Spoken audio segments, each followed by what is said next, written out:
Dans la tapisserie des enseignements islamiques, les paroles du prophète Mohammed, que la paix soit sur lui, sont des fils de sagesse intemporelle.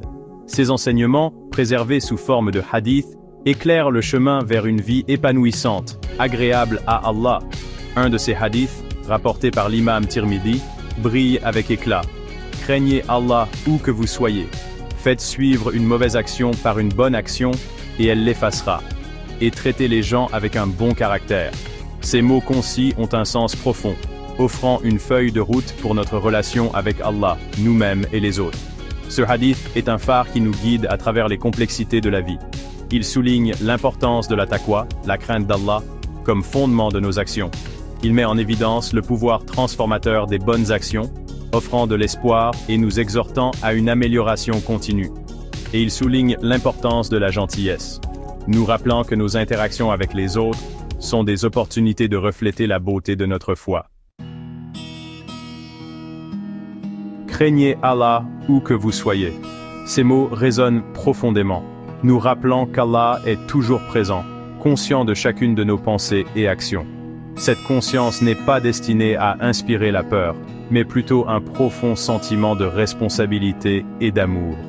La taqwa, souvent traduite par la crainte d'Allah, englobe la révérence, l'admiration et une profonde conscience de sa présence. C'est cette conscience qui guide nos choix, petits et grands. Elle nous motive à rechercher l'excellence dans notre adoration, à être véridique dans nos paroles et à agir avec intégrité dans toutes nos relations. La taqwa est la boussole qui nous maintient sur le droit chemin, même face aux tentations ou aux défis. C'est le bouclier qui nous protège de l'égarement, nous rappelant que le véritable épanouissement réside dans la recherche de la satisfaction d'Allah. Nous sommes tous humains, sujets aux erreurs et aux défauts. Les paroles du prophète, que la paix soit sur lui, offrent réconfort et encouragement. Faites suivre une mauvaise action par une bonne action, et elle l'effacera. Ce message puissant nous rappelle que la porte du repentir et de l'amélioration de soi est toujours ouverte. Quelle que soit la lourdeur de nos actions passées, nous avons le pouvoir de changer de cap et de rechercher le pardon d'Allah. Chaque bonne action, aussi petite soit-elle, a un poids immense. Un acte de gentillesse sincère, une prière sincère, un moment de patience, tout cela peut dissiper les ténèbres de nos erreurs et illuminer notre cheminement. Ce concept ne consiste pas simplement à effacer notre passé, mais à façonner activement un avenir meilleur par des actions justes. C'est un rappel que la miséricorde d'Allah est infinie et qu'il se réjouit lorsque ses serviteurs se tournent vers lui avec un repentir sincère. Et traiter les gens avec un bon caractère. Cette dernière instruction du hadith souligne l'importance de la gentillesse et des bonnes manières dans nos interactions avec les autres.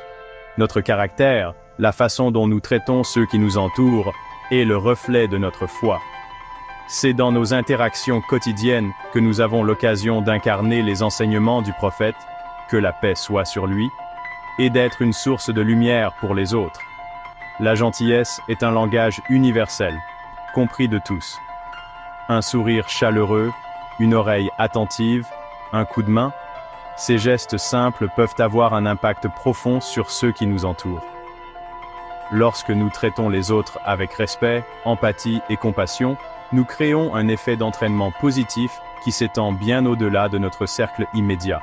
Notre bon caractère devient un témoignage de notre foi, attirant les autres vers la beauté de l'islam.